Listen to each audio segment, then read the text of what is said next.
everyone, thanks for coming and kicking off our 101st anniversary or celebration for the Sterling Chemistry Laboratory. And I think it's a perfect way to start, given somebody who was here, for what? It's a good thing it's practice. Yeah. So the camera picks up. Yeah, but they don't need to see me. It's fine. Yes, I'm gonna scare young children. There's no reason to have that traumatic experience for anyone. And so off camera, so believe it or not, is none other than Professor Mark Johnson. And so Barney has been here for a lot of this 100-year thing, right? So that's kind of a good way to start it.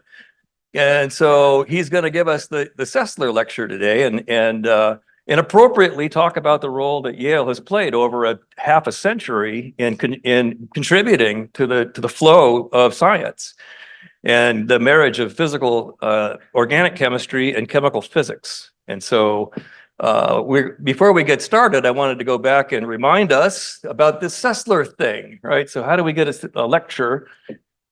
And so that means somebody put some money on it, right? So this is the guy, Johnson-Sessler. And these are the previous Sessler lecturers. He gave us the endowment in 2016, and we started with Diggs Air. And then we're on a roll. And what happened here? Guess what? That was the COVID break.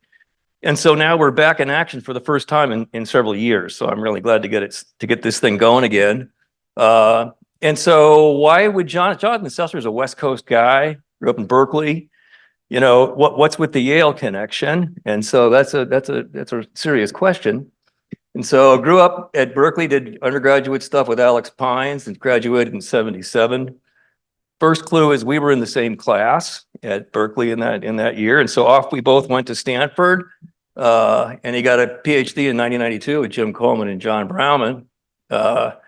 Postdoc in Strasbourg with some guy named John Marie Lane. And what ended up in Texas, where he is today, as a Welch professor. But that's not going to get you a Sessler lecture at Yale, right? And so what's interesting about this, and this is the kind of stuff he does, and you'll come back in a little bit, you see. It's an expanded coordination shell, 5-coordinated nitrogen. That's sort of the Texasine molecule, I think he called it. And he's my roommate. And so the relevance of this is that he got Hodgkin's lymphoma when we were in our second year at Stanford. And that was not easy. I mean, this was, the Barney likes to talk about, surgery in the Civil War type thing.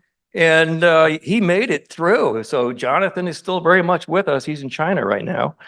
But it was a pretty tough sledding period through this. Getting your PhD is hard enough, and then doing it, with hard chemo and stuff like that. And so interestingly, after he beat it, he formed a company with the doctor who treated him.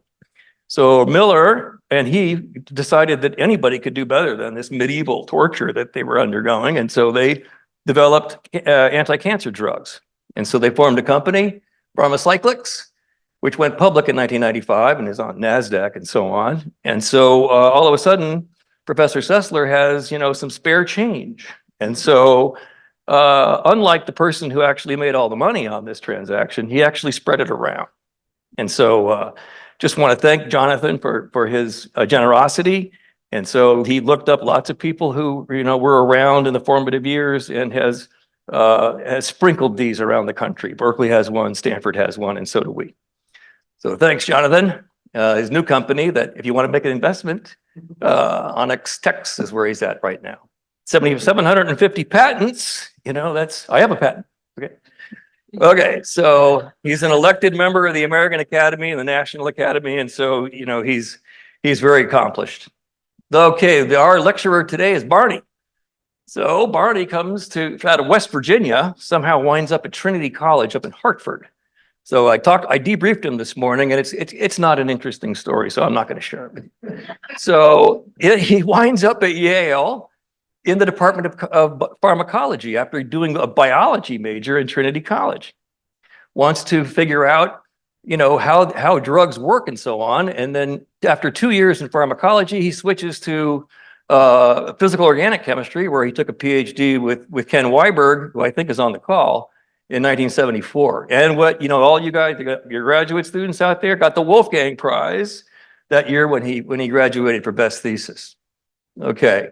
So just a look, and I think you'll see some of these as Barney goes through. It says 1970, I don't know what year this is. You graduated 74.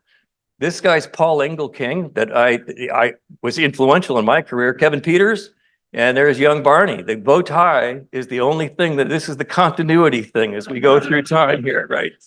Those of you who showed up with a bow tie, extra points for remembering. Okay, so this is Barney's organic chemistry thesis. I just hacked a chapter out of it. And this goes on for pages and pages and pages. I mean, you just can't believe it.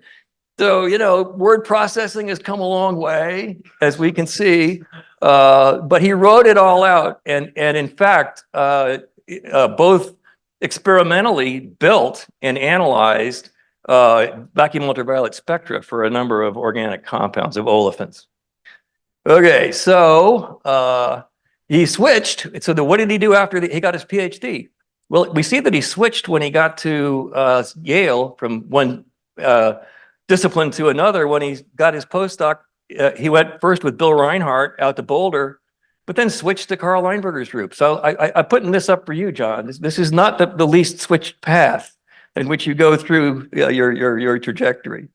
And so he was assistant professor at the University of Colorado, where he's been ever since. Now, one thing that's important to understand is that Barney has been a friend of our department forever. And so this is Ken. And so in 2011, he launched and completed the fund drive in order to make a fund for the Ken Weiberg Fund for the department, which nobody my age will ever see. Right, so he was very wise about that. So this will be uncorked sometime in Nile's future, and it will be a great benefit for the department, and we thank you very much for that, Barney. And so, without further ado, Barney, take it away.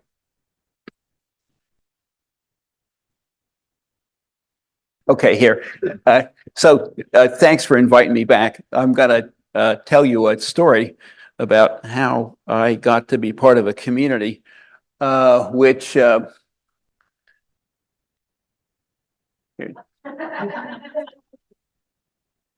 you did change the battery in this, right?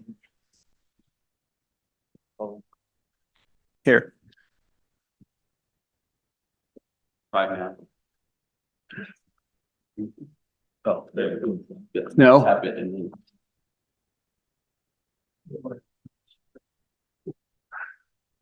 Here. Oh, this will always work off my laptop, won't it? Yes. Sure. Okay, here. So much for this. Oh, no, I need the pointer on this. Okay, so here, I'm going to tell you how two communities met each other and created a whole new way of understanding reactive intermediates. Here. I got to figure out where to stand. In 1975, I moved out to Colorado, and I come from a community of mechanistic chemists here at Yale. And there's a bunch of pretty remarkable people here. Chuck DePue, who was already in Boulder, but there's me and Paul Engelking, John Wendolowski, Steve Cass, Manny Marique, Bob Squires. Ken Jordan was in chemistry, but he's in applied physics. Chris Haddad, Micho is an undergraduate here. Kathleen Morgan's a graduate student for Ken. Josh is an undergraduate and here, and Barry Carpenter, who I still collaborate with to this day, and then Kevin Peters and Veronica Vida. So here's what's the case, is in 75, I took a postdoc position at the Joint Institute for Laboratory Astrophysics in Boulder. And these guys are real physicists. I'm the only chemist in the building. And this is Gordon Dunn and Jan Hall and Alan Gallagher. And so this is a whole new community that I don't know. But across town is the National Oceanic and Atmospheric Administration. This is NOAA. These are the weather guys. And they apply atomic and molecular physics to atmospheric processes. And then, of course, there's the University of Colorado itself. What's remarkable is all three of these institutions have experimentalists that talk to each other. And this is the first time I met any of them. Okay, So how comes this there? This is a little dodgy. All right. Okay. And so I have all this stuff up on the top. So I got to join a group of chemical physics people that characterized all the fundamental reactive intermediates in organic chemistry. All the radicals, all the carbene, all the carbanions. And the reason for this is when I come along, there's, for the first time in the middle 70s, you actually have the technology to do it. There's lasers, mass spectrometers, computers. You have conflict flanges. You can actually make a vacuum. So we're able to produce clean beams or streams of organic radicals. Organic radicals in our dot. We can make organic negative ions, carbanions, or cations. And we can make them cleanly, and the things that are mass charged, that are ions, we could select them. I mean, we know really what we got. So over the next 50 years, this community measures the ionization energies of these radicals. That's the energy to knock an electron off a neutral and make the cation. Or we can measure the electron affinities of the radicals. That's the binding energy of an electron on the radical. And then we can also measure the gas phase acidity of a molecule. This is the energy to remove a proton. So based on a large number of experiments, we're able to characterize the properties of the most important reactive intermediates in organic chemistry. We can do all the radicals, all the carbanions, and all the cations. And we're going to measure these things in the gas phase. Okay, here is an example. We're going to talk about methylene, methyl radical, ethyl radical is the simplest primary organic radical. Here's propyl radical, the isopropyl radical, T-butyl radical, the ethynyl, vinylidene, allyl radical, propargyl allyl, the trimethylene methane, cyclopentadienyl radical. I mean, we're going to get them all. These are important things in combustion chemistry or interstellar chemistry. They're current models all over the place. How does this go? Come on, here. And we've also done a whole bunch of species which are important in atmospheric chemistry or combustion chemistry. These are the alkoxy radicals or the peroxyl radicals or the acyl peroxyls, oxycarbonyls. We'll have nitrines or amines. And these are things that are commonly invoked in combustion chemistry or atmospheric chemistry or interstellar chemistry. And a lot of these guys are involved in oxidative stress. So these are important species. Here, as Mark showed you earlier, this is where I started. This is in 1973, and I'm in the basement of Klein with wonderful guys. This is Paul Engelking and Kevin Peters. And so what's the case is here. This is a community of people I joined. And let me tell you for a second who these people are.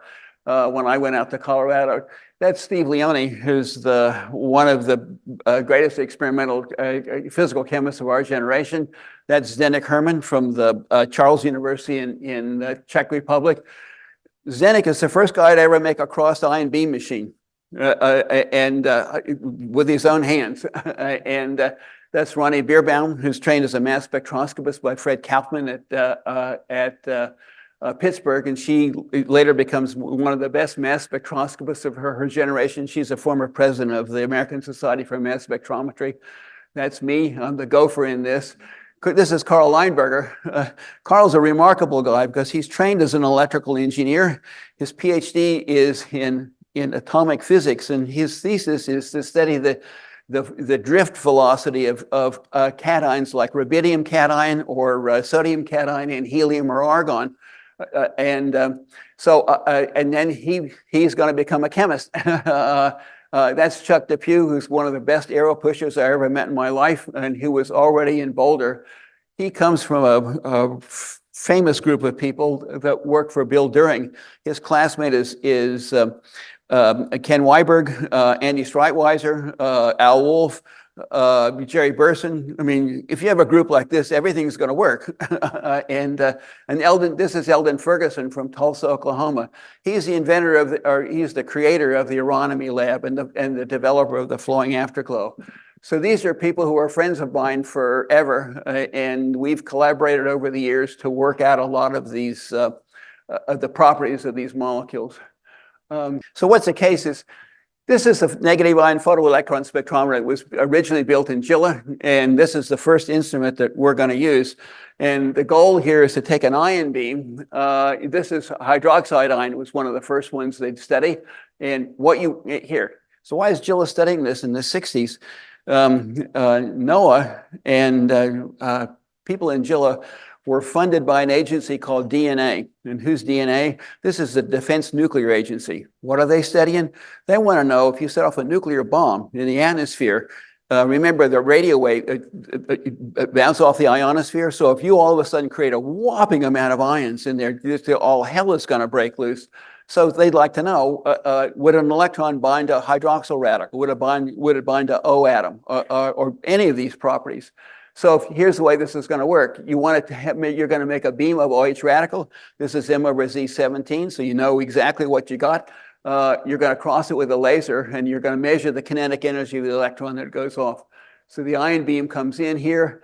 Here, this is the ion beam. It's crossed with a laser. Electrons fly out in 4 pi steradians. You catch a tiny fraction of them. The electrons are coming down to the hemispherical analyzer. There's a voltage gradient across this, and so the inside is positive, the outside is negative. The fast electrons that are coming like rifle bullets hit the outside wall right there. The guys who are going really slowly drift around and they hit the inside wall. And the ones which are just right will go around and be detected. So you're going to scan the voltage of this, and you'll scan the kinetic energy of the electrons. Okay, so this is the experiment we're going to do. Here's a way to think about this. Now I'm too close to use this thing. You think of it as a spectroscopic transition. We're going to go from the bottom of the well. This is OH minus. And when you make a transition, you'll go to the lowest energy transition is to go to V equals to 0, J equals to 0, here to the lowest in the ground state of the neutral. This is the adiabatic electron affinity. The next level you'll see is V equals to 1. And notice that we're going to see in the negative ions are going to let you characterize the radicals. And so the vibrations, all the structure is going to be in the radical, which is what you want. So if you did this on methyl carbanion, you'd knock an electron out and you'd see the features of the methyl radical. And what we're going to do is methylene, CH2. And here, the negative ion has 3 electrons. In CH2, they could be paired as a singlet, or they could be paired as a triplet. So if you have 3 of them, you can either knock an electron out to go to the triplet, or you could go to the singlet. And if it works, you'd see all the spectrum right on the screen. And this is the idea. And so let me walk around and I had to take this thing and step on it.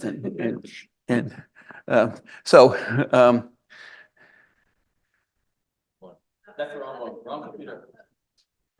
Oh, I'd launch somewhere in the Mediterranean. Missiles are launched. Okay. So this is the spectrum. This is Leinberger's idea. This is the spectrum we got of CH2 minus in 1975. And the idea is that you can see transitions to the lowest energy transitions would go to the triplet, and the big spike here would be the singlet. See, this is times 1, this is times 5, and this is times 33. So these are tiny features. No electrons can come out with more energy than the laser. Oh, so this now works. Okay. Here. I show a slide of this. This is a slide of us doing the experiment. In 1975, this experiment barely works. We have almost no signal. And what's happened is, here, so those of you who are laser aficionados, you can actually see this is an argon ion laser right here, and the protective cover is taken off. So that's hooked into a box on the wall with 400 amps and 440 volts, and you could get killed.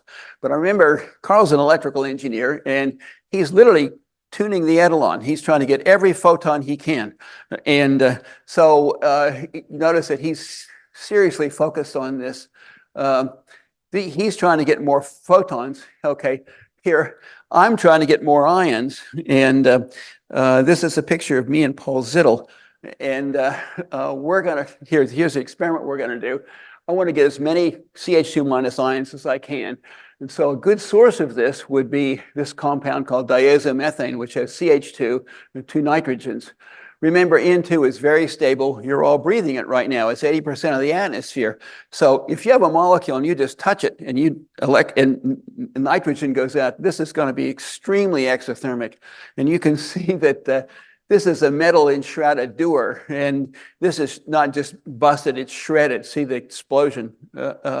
And so we were trying to see if we could make ions, get enough signal to get a paper. So I showed you the spectrum, and when we did this, there was a whole bunch of people that just weren't sure that we were correct. The 2 people who knew immediately what this kind of spectroscopy might do is Carl and Jerry Burson here at Yale. And they organized a conference in 1978. And look at the people who come. This is the first time the organic chemists actually ever talked to the physical chemists. They actually met them and talked for like a week. And so Peter Durbin and Zaire give the first opening night talk. On the first morning, the premier electronic structure theorist of his generation is Ernie Davidson. Then there's Fritz Schaefer from Berkeley, Bill Goddard from Caltech, Sigrid Pariamhoff from Wuppertal. In the afternoon, that's Hertzberg himself, and he's going to give a talk. John Haugen, who's the world's expert in nuclear electronic coupling, is giving a talk. Then there's me, then there's Russ Lingyel, and then there's Ken Evenson, who's the inventor of LMR spectroscopy. That's on the Thursday afternoon. On Fridays, you have the dynamics, and this is Monty Frey. There's Sherry Rowland. Remember, Rowland shares the Nobel Prize for the Rowland and Molina. And Yale's own Bill Chupka, Bill Haza. Burson is speaking in the afternoon with Michael McBride. Wes Borden, Gerhard Kloss is one of the most formidable guys you'd ever run into. And Paul Dowd and my colleague Joseph Mickel. And so this is a hell of a group of people. This, as I say, this is the first time they ever met and talked. And the organic chemists have a whole bunch of they have generations of problems that they're trying to think about, and they finally meet the people with the technology to do this if it can be done. Okay, so here's Zdenek Herman made a cartoon of this, and this is Karl Leinberger in the world against the world. Here's Zdenek's signature there. And our singlet triplet splitting is 19 kcal per mole. And that's way outside the bounds that most people thought it would be. But we're looking at a spectrum where in principle, we could see it. So the first people I know that solved this is Ken Evenson and his colleagues. I helped them make, here, they're going to do, he's the inventor of LMR spectroscopy. Here, let me tell you what this is. They have a glass tube. He puts a single mode laser down it. It's TEM00, and they start making radicals. And the radicals, and the laser is so sharp, it doesn't hit any of the levels of either the radicals or the neutrals. And then he puts a magnet over it, and he scans the Zeeman spectrum. So as he scans the magnet, only the rotational levels move, and one by one, these guys can come into resonance. And so it turns out we actually, Ken Evenson and Ken Evenson and Carl Howard, we're the guys who are making these things. CJ, here I'm making it with my explosive. CJ is worse. He's making it with a fluorine source. Remember difluorine. If you have difluorine in your lab, the safety people want to talk to you because this is very dangerous because of the extreme energy of the HF bond. So CJ is making fluorine atoms, and he once you know where the LMR signals are for methylene, CJ could make 10 times as more with this, but it's, as I say, it's really dangerous to do this. So here. So within a few years, this is Phil Bunker and Trevor Sears in Canada, Ken Evenson, Rich Sakeley, El Comandante at Berkeley, and Stephen Langhoff. They actually found the singlet triplet gap, and they found it to 20 wave numbers, for God's sake, because what they'll do is they'll tune the rotational levels, and every time a rotational level mixes with a singlet level, they can analyze this and back this out. So it turns out that they now have found by LMR spectroscopy the singlet triplet gap, and it's 9 kcal per mole. Wait a minute, where did I go back here? Okay, so Carl, in the meantime, went and built a whole new spectrometer and a new ion source. And the new ion source is Eldon Ferguson's flowing afterglow, because the ions are now cooled. And when he does this, all the hot bands go away and the true origin is there. And you can actually blow this up and see all this structure. And so what's the case is that they can now, and the true singlet triplet gap is 9 kcal per mole. And that's this here. So the photoelectron spectrum was 9 kcal per mole, and this is 9.05. This is the LMR things. These two things coincide exactly. This is a Trevor Sears, and later on with the diode laser could get the singlet gap to some ridiculous precision. And of course, there's Carl's EA. So when you can do the experiments, you can really do a great job on this.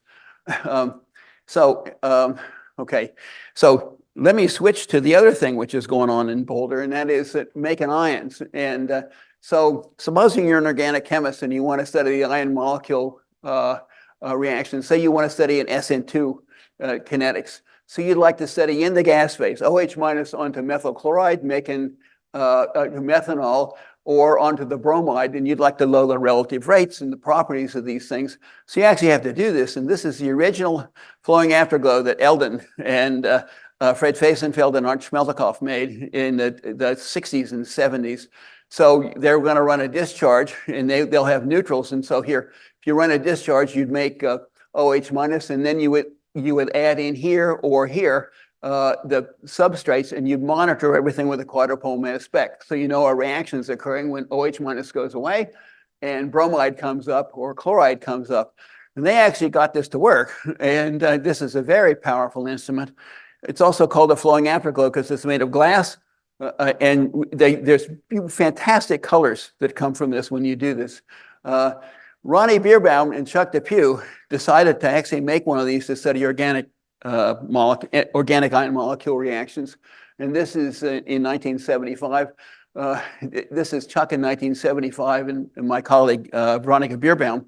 Notice the first thing, Ronnie Bierbaum got rid of the glass blower. Everything is stainless steel. The glass blowers are just too difficult to work with. And so you just make everything out of stainless steel. So they were able to make one of these things and to get it to go. One of the things you can do with a flowing afterglow is you can measure the gas phase acidity of something. What's that?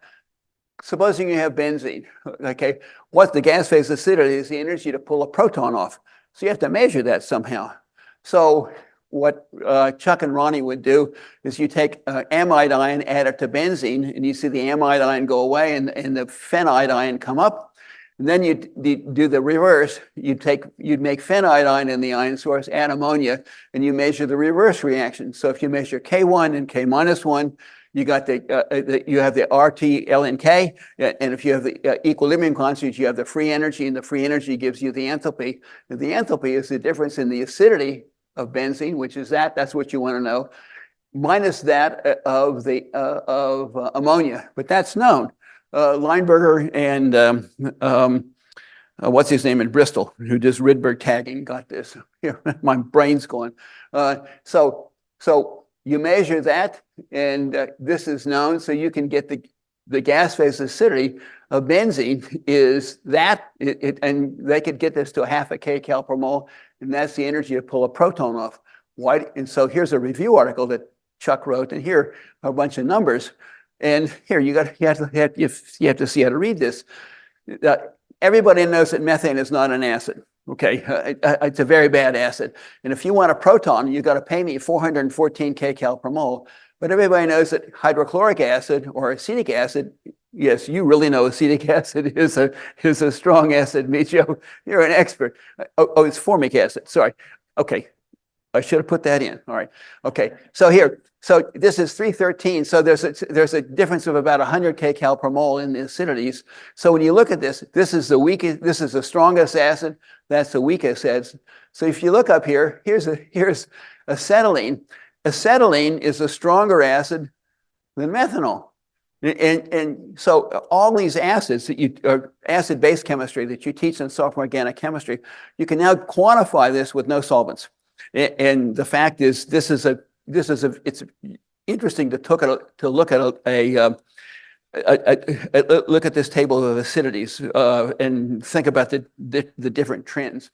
This is in 1974 when I left Yale. This is where you got all of the physical properties of these radicals and ions. And so here's a photo of this. And so you might ask, in this book, where all these numbers come from? Who did this? Okay, so so we're able to actually make some advances in this. There's three complementary ways to measure bond energies. One is radical kinetics, the other is photoionization mass spec, and I'll talk to you about that on another day. We do the acidity electron affinity scale, cycle. This is what we do in Boulder. You're going to measure the acidity, the energy to pull a proton off this starting material. We're going to measure this in a flowing afterglow. And then you're going to measure the electron affinity of the carbanion by photodetaching it. This is photoelectron spectroscopy. So you measure these two things. So if you want to pull a proton off this, you have to break the bond. That's the bond energy. Then you have to ionize the hydrogen atom. That's known. That's electron affinity, ionization energy of hydrogen atom. And then you're going to get back the binding energy of the electron. That's the electron affinity. So you're going to measure this. You're going to measure this, and you're going to back that number out. And so you can actually do that for a lot of molecules. And so here's an example of benzene. I just showed you how you got the gas phase acidity. The electron affinity of the phenide ion has been measured. Carl measured this in 1992. This is a negative ion photoelectron spectrum. Remember, I told you that all the structure always belongs to the radical. So this is the structure of where you're going to photodetach the negative ion and you're going to go to the radical. So you can see there's a big change in the ring. And you might not have guessed that. You can actually back out of the vibrational frequency of this. And this is the electron affinity. And so if you know that, if you know these two numbers, you can put them into this expression, and you actually can get out of this the bond energy of benzene. Notice this is a tricky thing to do because anytime you're subtracting two big numbers, there's a standard way that you say that you're measuring. You're going to measure the captain of a ship by weighing the ship with and without the captain. Okay. It can be done, but you have to do this very carefully. And but if it turns out you have the bond energy, if you know the heat of formation of benzene itself, which you do because some Germans burned it to measure the heat of combustion, okay, you know the heat of formation of the radical, you can get it to like 0.2 of a kcal per mole. You can also get the heat of formation of the carbanion. This is the phenide negative ion, or the cation. And you can see you get nice clean measurements of these things. So here, someone who used to be in our community, who's a wonderful guy who's lost a battle with cancer before he was 50. So our old friend Bob Squires. Bob came to Boulder as a postdoc. So Chuck and Ronnie Bierbaum and their Yale postdocs developed just a dazzling array of tricks to make precise ions. And so this is Bob Squires, Steve Cass, Manny Marie, Chris Haddad. And there's a trick that Chuck and Ronnie got from talking to Bob Damrauer, because Bob Damrauer is a silicon chemist, and he remembers that the silicon-fluorine bond is ginormous. It's 157 kcal per mole. So if you have fluoride ion and a trimethyl derivative, this thing is going to form a bond, 157 kcal per mole, and anything it's bonded to, like your grandma is going out. I mean, it's going to go out as a negative ion. This is a very useful reaction. So if you make this precursor, you can make that negative ion. Or if you make an isomeric acetylide, you can make and this is propargyl negative ion, this is the ethynyl, methyl ethynyl. And they're both M over Z79. You can make them cleanly. So it turns out that this is something that Bob Squires then elaborated this. And now if you make the di-TMS derivatives, fluoride ion carries out a displacement, makes that negative ion, but you have F2 around, and the F2, this thing transfers an electron to F2, and that makes F2 minus, thereby making you this radical, and then that's not stable, that dissociatively attaches. And so you make fluorine atom, the fluoride ion comes back and reacts again. They can make clean beans of this trimethylene methane negative ion. And when you photodetach it, now you're looking at that diradical. And when I was here at Yale, Burson, he had a group of people, and there was blood all over the floor. They're trying to make these things, and you could never detect anything in solution or under the conditions that they work. Here's an example of they would make. If you make this negative ion, this is metabenzene, and that's a very difficult ion to make. So this is trimethylene methane diradical, and when this is Paul Wenthold and Squires, and so when you photodetach it, you'll see a singlet and a triplet. Someone else who was at Boulder when I was here is Ken Jordan, and is a longtime friend. He used to come up your library, which you've wrecked now. About once every week, he'd come up and we just waste an evening just talking about chemistry because he was down working with George Schultz in applied physics. Here's trimethylene ethane diradical. So there's a O minus is a clever way to make this, and so you'll see a detachment to the singlet, and there's a triplet, and so you can measure these splittings really accurately. Finally, besides going to stationary states, Noah and Gilla collaborated to characterize a near transition state. And so here's an example of why you want to talk to all your colleagues. Eldon Ferguson and Werner Lindinger, this is Dan Albrecht, used to be the head of NOAA, and Fred Faisenfeld. They actually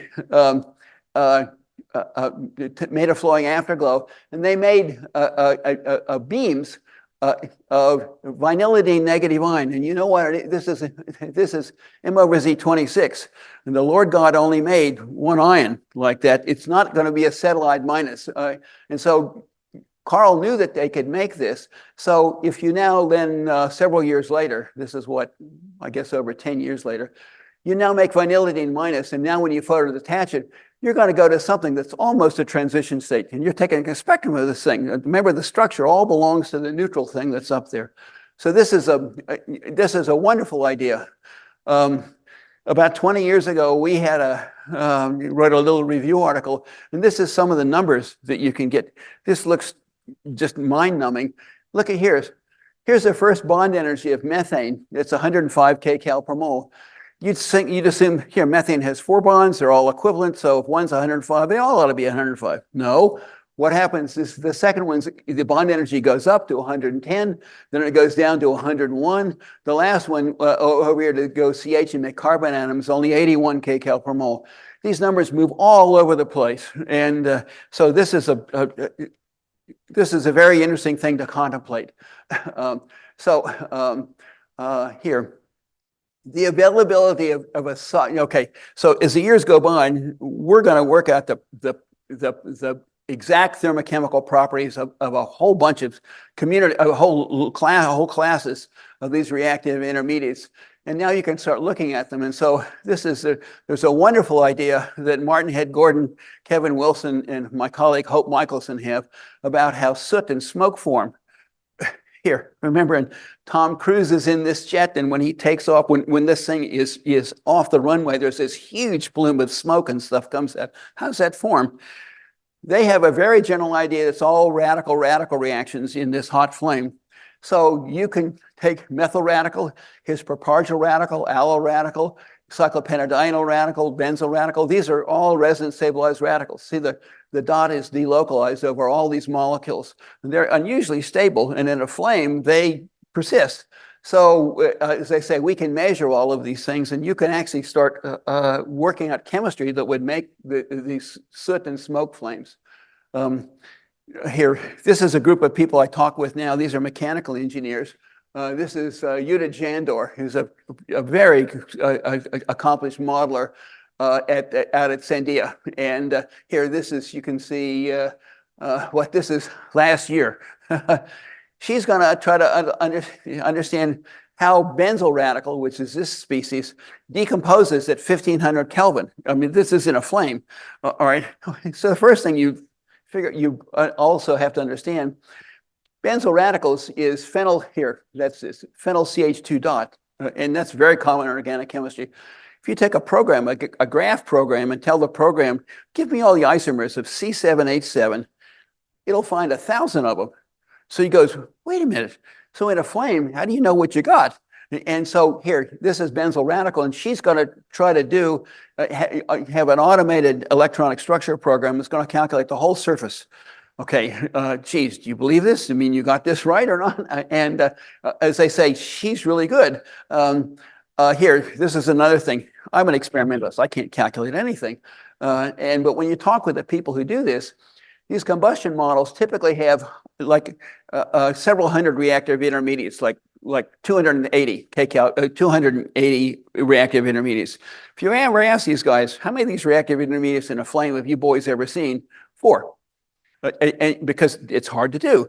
If you ask them and they have thousands of reactions, like 3,000 reactions.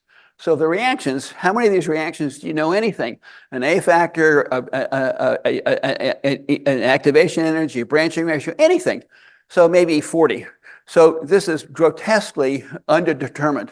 But the engineers do what they got to do. I mean, this is so this is characteristic of these models. I'm picking on the combustion people. Try the atmospheric models, or the worst people are the interstellar molecules, because geez, you don't even know what's up there. And so they're trying to model this as best they can. So having proper values for all these reactive intermediates is important. If you wanted to study benzyl radical, we began to do that several years ago. And here's my friend Peter Chen, who's a graduate student here at Yale. And he wrote a paper with Steve Coulson, Bill Chubka, and Jerry Burson. Jerry Burson has a paper where he's looking at Rydberg spectra of methyl radical, Jerry Burson.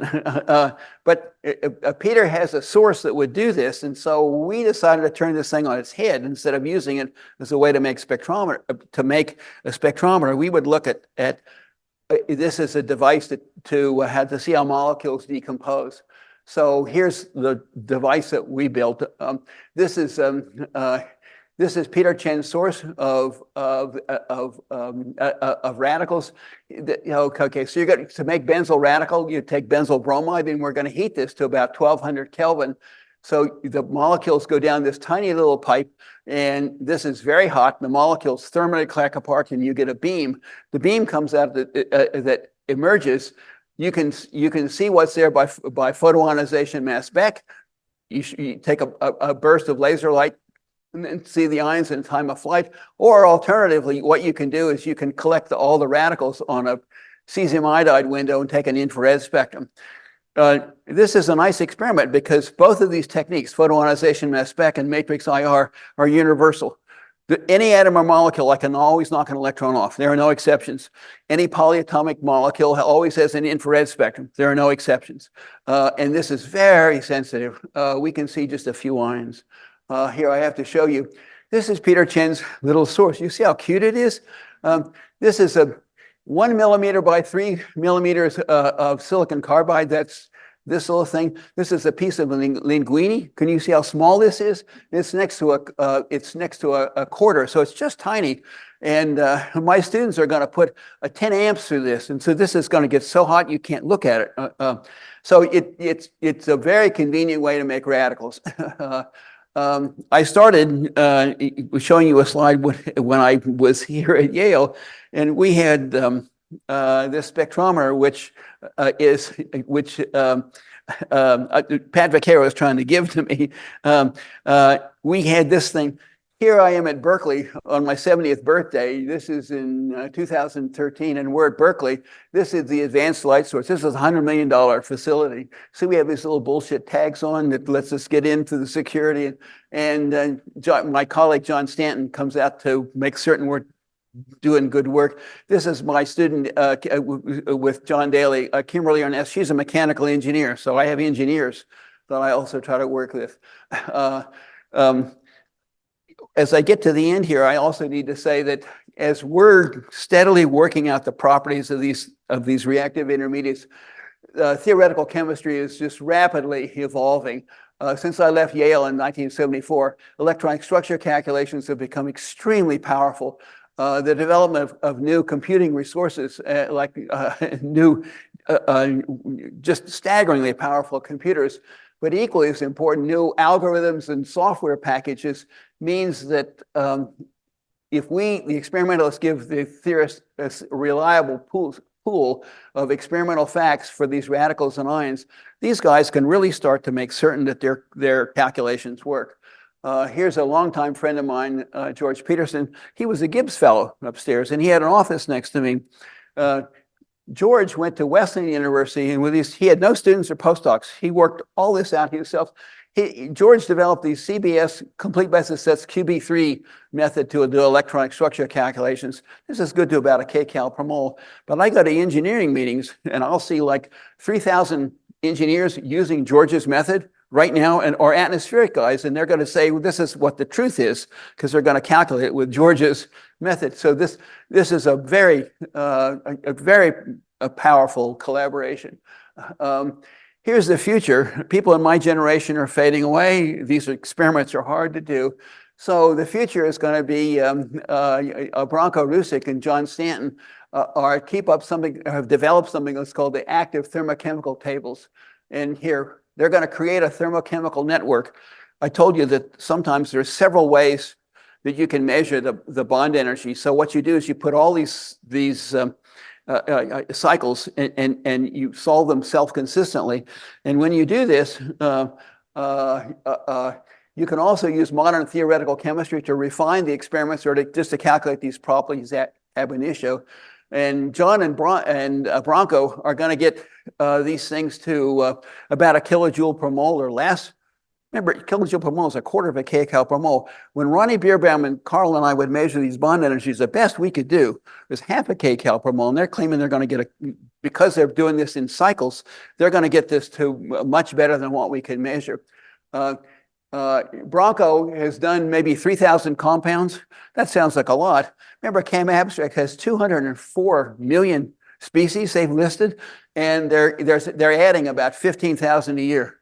So this is the way you're going to do this in the future. I need to, before I end here, just say that Carl Leinberger never lost his interest in fundamentals. And Carl measured the electron affinities for most of the atoms in the periodic table. There's 92 naturally occurring things here. That thing on the wall, how many of you boys have anything you've measured on that periodic table? Okay, you get on the periodic table, that counts. And right now, people in North Korea are using that periodic table to work out ways to make new technologies. This belongs to everybody. And so Carl did all of these things. Okay, I also have to mention one of the most imaginative things I ever was involved with was my colleague, Veronica Vida. This is Adrian Tuck and Veronica were aware that there were field measurements that NOAA did of aerosols in the Antarctic. And so we wrote a paper. This is my only paper in the Journal of Geophysics Research. I don't publish there. Or my only paper in PNAS. This describes what these the droplets of water over the ocean are inverted micelles, and this is the structure of them. We also have a connection of these things to biology, which is a topic for another day. Okay, so now you wonder, Jesus, is theoretical chemistry or engineering or biology the future of us all? A friend of mine, Emily Carter, is now a famous old lady, and they're going to have a symposium They're going to have a symposium for her in August, and they're going to do computational chemistry to make new materials. No troublesome experimentalists involved here. Okay, this is my conclusion slide. Geez. So my generation has had the great luck to be able to work out to characterize the properties of several hundred radicals and ions. So my pal McBride always likes to say, how do you know something is true? How can you be sure you know if this is really correct? And also compared to what? And okay, so to be true, somebody has to observe this. They got to make it. They have to observe it, or they got to make the molecule. You got to do an experiment. If you don't do an experiment, I don't believe it. So it turns out that I also want to say that the arrow pushing education that I got here at Yale, that is very powerful, and used in the right way. It's a very good guide. This is someone at NOAA, probably Eldon, always used to say that all models are wrong, but some of them are useful. And if you know when to use it, this is really powerful. There's a whole bunch of people now interested in machine learning or generative AI. And I'm sure there will be wonderful things that you will be able to do with this. But there will be a whole bunch of the physical science this can never do, because a computer can't do an experiment. I always think of Weiberg wanted to make this molecule 1,1,1 propylene. Look at that. That carbon, there's no hydrogen there. That carbon goes to 4 carbons on one side of the plane. That carbon is screaming. So Fritz Walker and KB made this, and you can put it in a bottle. And then you can do an X-ray structure and do an MRI. You actually know what this is because they made it, God damn it. And you also think of the ozone hole. Molina and Sherry Rowland in the late 70s and the early 80s predict that there might be a problem with the ozone. But nobody was really sure. And then this guy, Joe Farman, who's goes down to Antarctica and literally measures it on the ground. And he can see there's a hole opens up over the whole continent.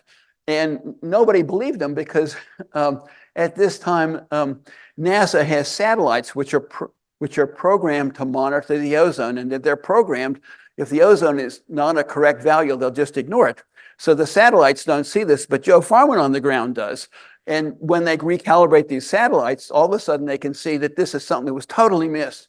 And then, of course, NOAA and Susan Solomon and her team at NOAA can work out that there's chemistry that no one suspected that takes place on these ice crystals in the Arctic regions.